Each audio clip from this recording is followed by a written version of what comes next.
Hello happy people, and welcome to your Moment of Zed, the YouTube channel dedicated to the most beautiful car in the world, the BMW Z3, or as the folks in Bray call it, the Z3. I'm Mark, and today in Florida we have a unusual morning rain, so the camera and the car are in the garage. I'm outside getting wet, so we'll make this kind of quick. Last week was part one of our rear shock installation where I showed you the shocks I bought, the Koni adjustable shocks, and I showed you how to adjust them. Today I'm going to show you how to install them. I'm also going to do new rear shock mounts because mine were old and they rattled, which is pretty common with our cars. And I'm going to show you all that and the accompanying things to go with them. But first we have one Zed of the Week. And today we have John from Northeast Florida with his recently purchased 1998 2.8 liter automatic Roadster with only about 1,000 miles. That is crazy. Now apparently before John bought this, it was part of a private collection stored in an air-conditioned building for 25 years. John even has the original window sticker and cassette tape that came with the car. So far John has bought a wind diffuser, a tonneau cover, and he has upgraded the cooling system. Very nice. Thank you so much, John, for sharing your beautiful car. If you'd like to see your car on Zed of the Week, please follow the easy instructions in the description below.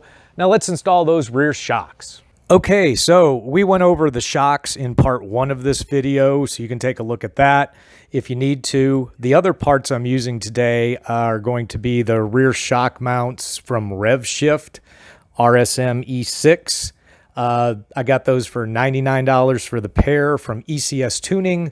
Link to all these things in the description.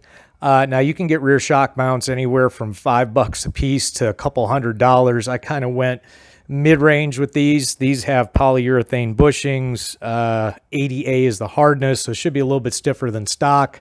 Revshift, an American company out of Detroit, have a good reputation, make nice looking material. This is aluminum.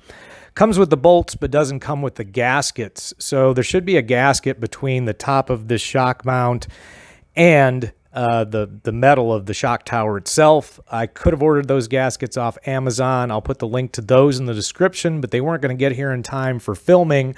So I just bought a gasket kit. This is the Fel-Pro 3060. It has 4 different kinds of gasket material. I'll cut my own gaskets once I see what the stock ones, what material they were made out of. I'll cut something similar. And last but not least, these shock mount reinforcements. These are going to go here with the sheet metal between and kind of make a sandwich just to kind of tighten things up, take a little bit of strain off the shock mount itself. Not completely necessary, but suggested, and that is assuming that these bolts have enough space in them to sandwich everything together. We'll see if they don't. I just won't use these because they are fairly thick. They're like 4 millimeters thick. So that's what we're using today. Let's take a look at the tools we need for today. If you're going to cut your own gaskets like I am, you're going to need scissors and a razor knife. If not, you won't. You will need clip pullers, at least one. I use 2 different ones, as you'll see, to pull the clips that secure the carpet that cover the upper rear shock mounts. You're going to need ratchet handles, a 17 millimeter wrench, a torque wrench. I would suggest the click kind because this one's too unwieldy, especially inside. A 13 millimeter socket, an 18 millimeter socket. Doesn't have to be an impact one. I'm just using that one today.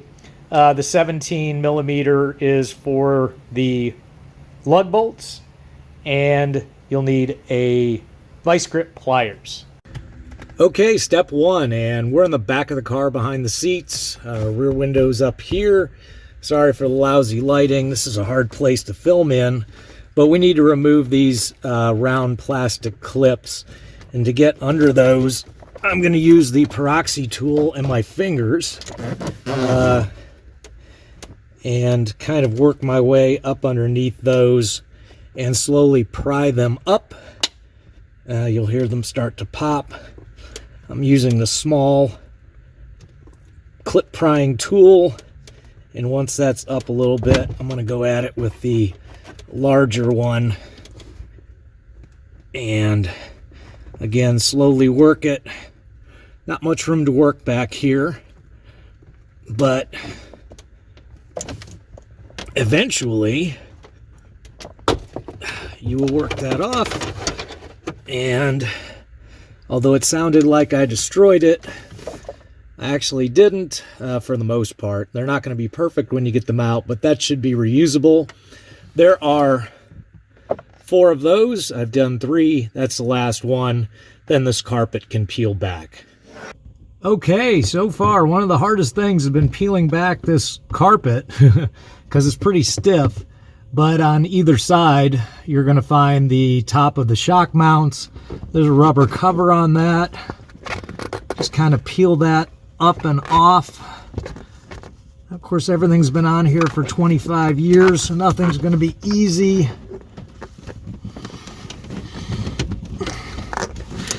But once we get under this, there we go. We'll get to the top of the shock mount. Now I'm going to replace the shock mount, so I don't have to unscrew anything here. All I have to do is loosen these 2 13mm bolts, and they don't look corroded. If yours are corroded, probably hit it with some PB Blaster or WD-40. I'm just going to take this whole thing out as it sits from here. Again, there's that rubber cap, which I'll probably reuse if I can. So I'm going to loosen those up off camera, and then we'll go on with the rest. Okay, so I put the car up on jack stands. I removed the rear tire on the side I'm working on. Obviously, I'll remove the other one when I work on it. Wheel chocks are in, brakes on, all the usual safety stuff. Now I have my jack underneath the trailing arm just to give this a little support when I take the shock off. And I've made sure I didn't pinch any brake lines or anything like that. Okay, so as I said before, I loosened up and removed those 13mm nuts from the top of the shock mount. Off camera, it was not easy. Actually, I mean, it was easy. It's just the space to work there. Hopefully, this is the hardest part of the job was that. But the only thing holding us on at the bottom is this 18mm bolt. So we're going to go ahead and remove that now. Hopefully, it won't be impossible. We'll loosen it up with either the impact wrench or some PB Blaster or both if we have to. And lucky for me, it came out very easily. And I'm just going to go ahead and finish removing it. That drops the entire shock because I already taken it off the top, like I said. And we're going to go ahead and take a look at it. Okay, so taking a look at what I took off, it is original stock. It's all BMW labeled. So we had a nylock washer that held everything together, the top of the shock to the mount. We had the gasket, which does turn out to be paper-like, so I'll use that kind of as a pattern for mine that I have to cut. There's the original shock mount, and I really thought it would be in much worse condition.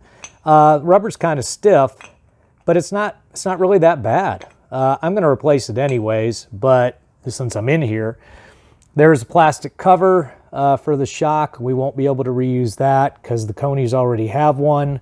And again, that's got original BMW label on it. And then the shock, which is also maybe kind of hard to see, but original BMW. And I compressed the shock all the way. So it's compressed all the way and it's not springing back at all. So definitely not good. And there's that mounting bolt, which we will reuse. And there is the shock mount area. You can kind of see the bottom side of that carpet, which is flopped back down. That's what it looks like. So I went ahead and put the Revshift rear shock mount onto the Koni shock. Now I went over how to adjust this shock last week and all the details about it. Now what I did, I didn't put anything between the shock and the shock mount. There's an extra washer that came with the shock, but I didn't use it. I went ahead and put this washer, large washer that came with the shock on top of the Revshift mount. Didn't have to do it, but I wanted to have that to hold this rubber cap on. So that's going to hold the original rubber cap on, and that's why I did that. Now, as far as what to torque, this is a nylock nut. And as far as how to torque it, well, to put a torque wrench on it, it's going to be kind of hard because you have to hold this part with a vice grips and then tighten this with a regular wrench. Now, I suppose there might be some fancy torque wrench that can do that, but I have a torque wrench that's going to fit a socket on here, so I really couldn't get a torque reading on it. I just tightened it till I started to compress the urethane. Between that compression and the nylock nut, I don't think this is going anywhere.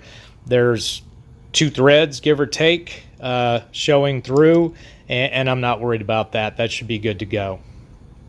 So I went ahead and cut a new gasket using that Fel-Pro gasket material. As you can see, I used the original kind of as a pattern and then kind of just trimmed it up and cleaned it up a little bit. I used the thinnest gasket material that the Fel-Pro kit provided, which is I think a rubber cellulose, about the closest match to the original, very thin. I think it's like 1/32 inch or something like that. But anyways, that's how it came out. I'll use this to make a pattern for the one I already mounted, and we'll go ahead and put this together.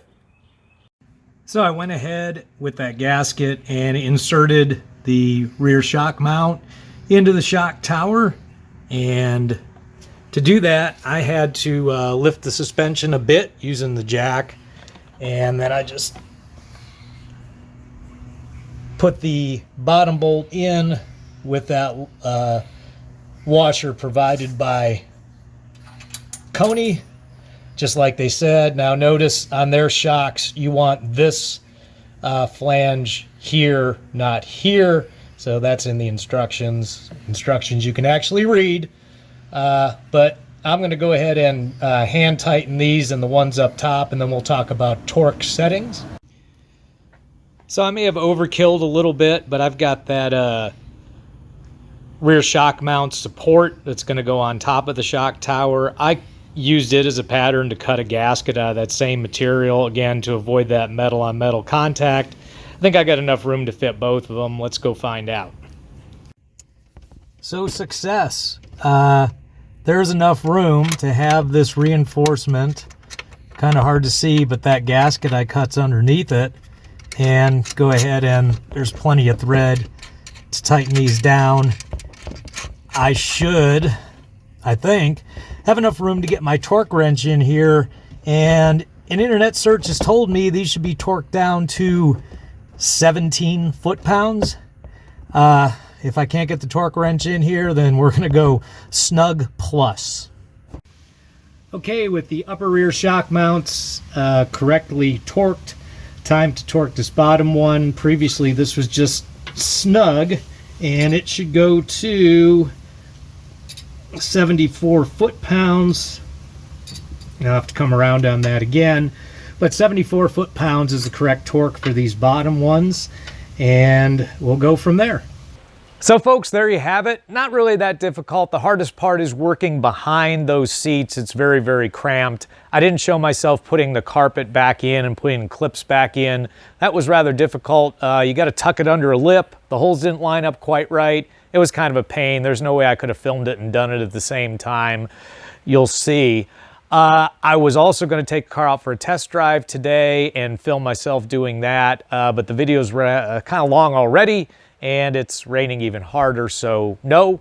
I did take it out yesterday right after I finished the project, and it's a whole new world. It's so much better.